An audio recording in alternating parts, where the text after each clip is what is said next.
This national feeling is good, but it won't count for much, and it won't last unless it's grounded in thoughtfulness and knowledge. An informed patriotism is what we want. And are we doing a good enough job teaching our children what America is and what she represents in the long history of the world?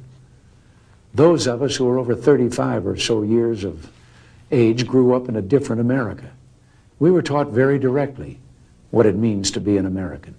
And we absorbed almost in the air a love of country and an appreciation of its institutions.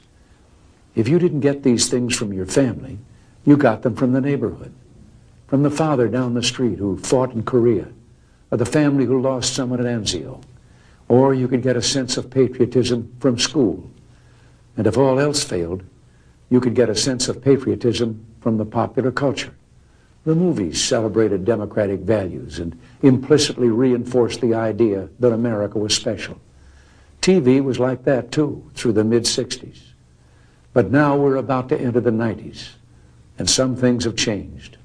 Younger parents aren't sure that an unambivalent appreciation of America is the right thing to teach modern children. And as for those who create the popular culture, well-grounded patriotism is no longer the style. Our spirit is back, but we haven't re-institutionalized it. We've got to do a better job of getting across that America is freedom.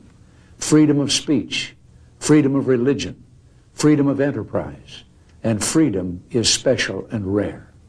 It's fragile. It needs production. So we've got to teach history based not on what's in fashion, but what's important.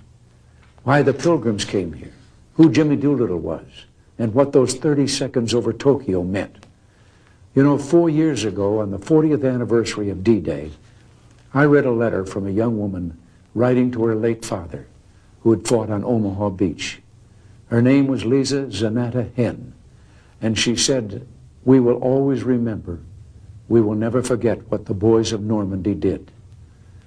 Well, let's help her keep her word. If we forget what we did, we won't know who we are. I'm warning of an eradication of the American memory that could result ultimately in an erosion of the American spirit. Let's start with some basics. More attention to American history and a greater emphasis on civic ritual. And let me offer lesson number 1 about America. All great change in America begins at the dinner table. So tonight in the kitchen, I hope the talking begins. And children, if your parents haven't been teaching you what it means to be an American, let them know and nail them on it. That would be a very American thing to do.